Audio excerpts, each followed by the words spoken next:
గుప్తా గారు బూరను ఊదుతూ ఉంటే అప్పుడే యమధర్మరాజు గారు మళ్ళీ వచ్చి గుప్తా గారి ముందు పాములాగా పాము రూపంలో నిలబడి ఉంటారు. "ఏంటి ప్రభూ వెళ్ళలేదా మీరు? మళ్ళీ ఇక్కడికే వచ్చారు" అని గుప్తా గారు అడుగుతూ ఉంటే, "మొత్తం వెతికి చూశాను గుప్తా. ఆ బాలిక ఎచ్చట ఉన్నదో కనిపించలేదు గుప్తా" అని యమధర్మరాజు వారు చెప్తూ ఉంటారు. "కాబట్టి నువ్వే సమయస్ఫూర్తితో ఆ బాలిక ఎచ్చట ఉన్నదో తెలుసుకోవాలి" అని యమధర్మరాజుల వారు గుప్తా గారికి చెప్తారు. "అలాగే ప్రభూ, మీరు అంతలో ఈ బుట్టలో విశ్రాంతి తీసుకోండి.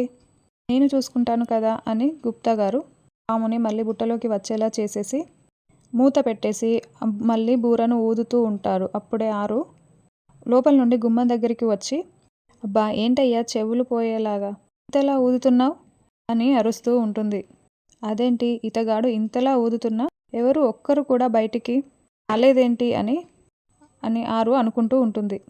అయితే ఆరు అమావాస్య రోజు ఎవరికీ కనిపించకపోవడంతో అక్కడున్న గుప్తా గారికి కూడా ఆరు కనిపించదు.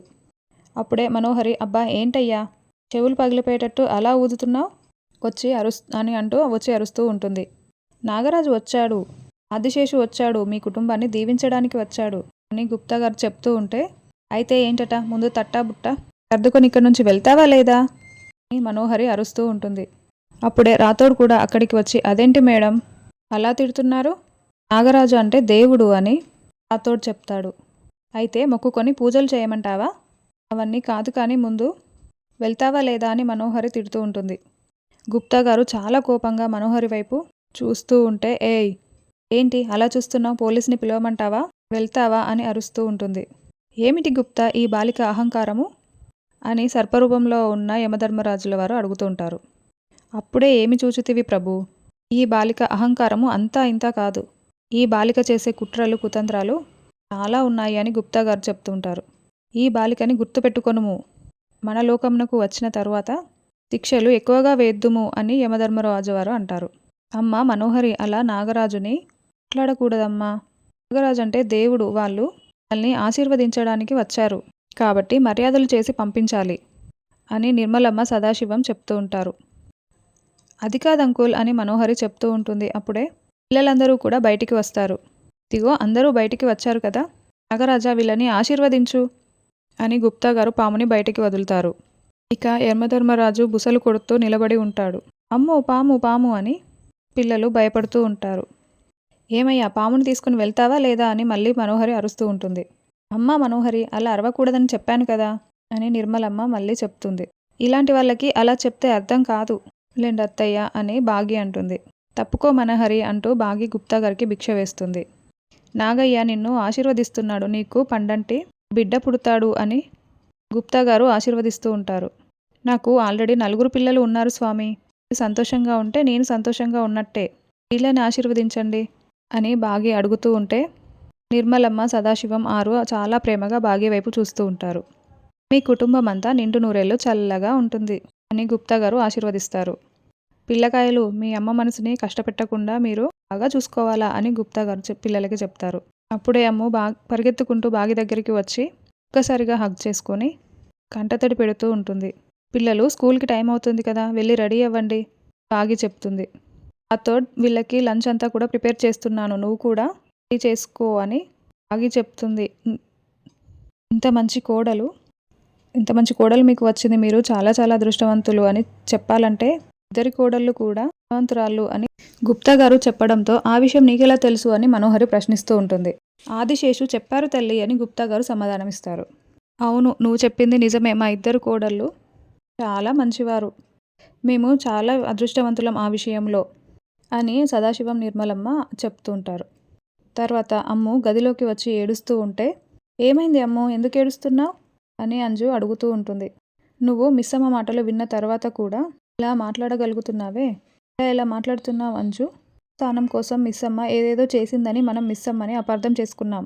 మనల్ని తన సొంత పిల్లల్లాగా చూసుకుంటూ ఉంది. అటువంటి అమ్మ స్థానం కోసం మిస్సమ్మని లాక్కోవడానికి ప్రయత్నించిందని మనం అపార్థం చేసుకున్నాము. మిస్సమ్మ చాలా మంచిది. ఇప్పటికైనా నువ్వు కూడా అర్థం చేసుకో అంజు. మిస్సమ్మకి మనం అమ్మ స్థానం ఇద్దాము" అని అమ్ము చెప్తుంటే, "అవును, మిస్సమ్మకి మన అవసరం ఎంతుందో తెలియదు కానీ మనకి మిస్సమ్మ అవసరం చాలా ఉంది. మనకి అమ్మ స్థానం ఇచ్చేయాల్సిందే" అని ఆనంద్, ప్రకాష్ కూడా అంటారు. "ఇంకెప్పుడూ కూడా మిస్సమ్మని మనం బాధ పెట్టకూడదు. బట్టి మీరందరూ కూడా గుర్తుపెట్టుకోండి. మిస్సమ్మని మనం అమ్మ అని పిలుస్తూ మిస్సమ్మని సంతోషపెట్టాలి అని అమ్ము అంటుంది. అంజు ఏమీ మాట్లాడకుండా వింటూ ఉంటుంది. ఇదంతా చాటుగా వింటున్న మనోహరి మిస్సమ్మని నేను ఇంట్లో నుంచి బయటికి వెళ్ళగొడదామంటే వెళ్ళగొట్టగానే రెట్టింపు వేగంతో ఇంట్లోకి దూసుకువచ్చి రెట్టింపు బలాన్ని సేకరించింది. ఏం చేయాలి అని మనోహరి ఆలోచిస్తూ ఉంటుంది. మిస్సమ్మ రోజు రోజుకి అమర్ని నాకు దూరం చేస్తుంది. ఇప్పుడు ఏం చేయాలి? ఏదో ఒకటి చేసి తీరాల్సిందే. ఆరు ఉన్న దగ్గరికే మిస్సమ్మని కూడా పంపించేస్తే అప్పుడు అక్క చెల్లెలిద్దరూ కూడా నన్ను ఏమీ చేయలేరు. అక్కడి నుంచి చూస్తూ ఉంటారు. ఇప్పుడు ఆరు అయితే నన్ను ఎలా చూస్తూ ఏమీ చేయకుండా ఉందో, మిస్సమ్మ ప్రాణాలు కూడా తీసేస్తే ఇద్దరు ఒకే చోట నుంచి నన్ను చూస్తూ ఉంటారు. అప్పుడు నేను అమర్తో చాలా హ్యాపీగా ఉండొచ్చు అని మనోహరి అనుకుంటూ వెంటనే మిస్సమ్మ ప్రాణాలు తీయటానికి ఏర్పాటు చేసుకుంటాను అని ప్లాన్ వేసుకుంటూ ఉంటుంది. తర్వాత సర్పంగా ఉన్న యమధర్మరాజు గుప్తా ఇప్పుడు నేను లోపలికి వెళ్ళవచ్చునా అని అడుగుతూ ఉంటే, ఇదే సరైన సమయం ప్రభు వెళ్ళుము అని గుప్తా గారు వదిలేయటంతో ఆ పాము రూపంలో ఉన్న యమధర్మరాజు వారు లోపలికి వెళ్తూ ఉంటారు. అప్పుడే బాగి రాథోడ్ ఈ మధ్య పిల్లలు అన్నం సరిగ్గా తినడం లేదు, వదిలేసుకొని ఇంటికి తీసుకువస్తున్నారు, నువ్వే దగ్గరుండి తినిపించాలి అని చెప్తూ ఉంటుంది. అలాగే మిస్సమ్మ అని రాథోడ్ అంటారు. అప్పుడే గుప్తా గారు పరిగెత్తుకుంటూ అక్కడికి వచ్చేసి అమ్మ అమ్మ నా నాగరాజు తప్పించుకొని ఇంట్లోకి వచ్చేసాడమ్మా అని చెప్తూ ఉంటే, అదేమైనా చుట్టమా మా ఇంట్లోకి ఎందుకు వచ్చింది? అమ్మో పామా అని రాథోడ్ భయపడుతూ ఉంటాడు. అదేంటయ్యా అలా మాట్లాడుతున్నావు? ఇంట్లో పిల్లలందరూ ఉన్నారు, ఈ విషయం వెంటనే అందరికీ చెప్తాను అని బాగి అంటుంది. అమ్మ నువ్వు అందరికీ ఈ విషయం చెప్పావనుకో అందరూ భయంతో అటూ ఇటూ పరిగెడుతూ ఉంటారు. ఆ పరిగెత్తే వాళ్ళని చూస్తే మా నాగరాజు ఇంకా కోపం వచ్చి టక్కున కాటేస్తుంది. కాబట్టి నువ్వు చెప్పకమ్మా, నేను వెళ్ళి ఎక్కడున్నారో కనిపెడతాను, నేనే పట్టుకొని తీసుకువెళ్తాను అని గుప్తా గారు చెప్తే, కదలకుండా ఉన్నా కూడా కాటు వేస్తుంది కదయ్యా అని రాథోడ్ అంటాడు. అది కాదు, ఈలోపే నేను పట్టుకొని తీసుకువెళ్తాను, అమ్మ నువ్వు వచ్చి గదులు చూపించు అని గుప్తా గారు బాగీకి చెప్తారు. అలాగేనని బాగి అంటుంది. ఇదంతా వినేసిన ఆరు బాగా టెన్షన్ పడుతూ పామా అనుకుంటూ ఇళ్ళ దగ్గర నిలబడి ఉంటుంది. ఈ గదిలో ఈ సోఫాల దగ్గర ఉందేమో వెతకండి అని బాగి చెప్తుంది. ఇప్పుడే నిర్మలమ్మ అక్కడికి వచ్చేసి తను లోపలికి వచ్చాడు అడుగుతూ ఉంటే, అది కాదత్తయ్య భోజనం పెట్టి పంపిద్దామని లోపలికి పిలిచాను అని చెప్పటంతో, అవునా సరే భోజనం పెట్టి పంపించేలే అని నిర్మలమ్మ లోపలికి వెళ్తుంది. అత్తయ్య జాగ్రత్త అని బాగి చెప్తుంది. గుప్తా గారు బూరని ఊదబోతూ ఉంటే, అందరికీ తెలుస్తుందని నువ్వే చెప్పొద్దని బూరని ఊదితే అందరికీ వినబడదా ఏంటి? నీ మొహం మండ అని రాథోడ్ తిడుతూ ఉంటాడు. అవును కదా మర్చితిని అంటూ పాము కోసం వెతుకుతున్నట్లు గుప్తా గారు నటిస్తూ ఉంటాడు. అప్పుడే పాము కాస్త మనోహరి గదిలోకి వెళ్తుంది. మిస్సమ్మ పాము మనోహరి గదిలోకి వెళ్తుంది, ఇక్కడుంది అని అరుస్తూ ఉంటుంది. నాకు ఎవరో మాటలు వినిపించుచున్నాయి, నాకు క్లారిటీ లేదు అని బాగి చెప్తూ ఉంటే, అవునా అయితే ఆ బాలిక ఇచ్చటే ఉన్నది అన్నమాట, మా ప్రభు వేసిన ప్రణాళిక బాగా సహాయపడుచున్నది, కాబట్టి వెంటనే ఆ బాలికని పట్టుకోవచ్చు అని గుప్తా గారు అనుకుంటూ ఉంటారు. మనోహరి గదిలోకి వెళ్ళిన పాము బుసలు కొడుతూ ఉంటుంది. అమ్మో పాము పాము అంటూ మనోహరి కేకలు పెడుతూ ఉంటుంది.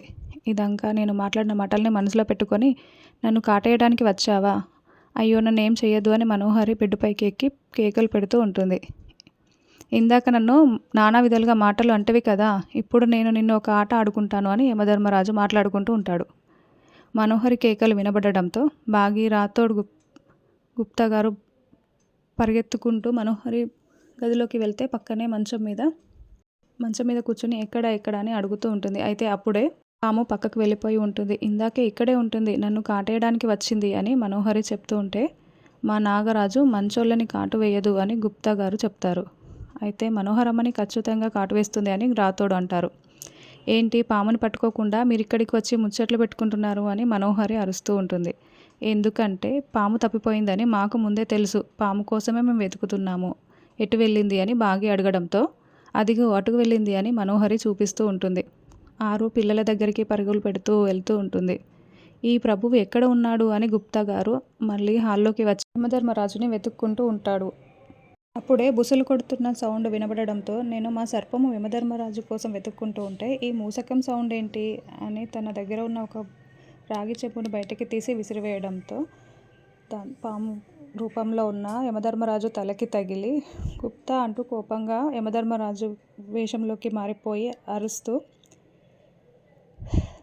గుప్తా అంటూ అరుస్తూ మూషికము శబ్దాలకి పాము శబ్దాలకి నీకు అర్థం తేడా తెలియట్లేదా? ఇలా చెంబుని విసిరివేస్తావా? నిన్ను శిక్షించెదను అని అరుస్తూ ఉంటే, ప్రభు మన లోకమునకు వెళ్ళిన తర్వాత శిక్షించెదవు కానీ ముందు ఆ బాలిక ఆచూకీ తెలుసుకొనుము అని గుప్తా గారు చెప్తారు.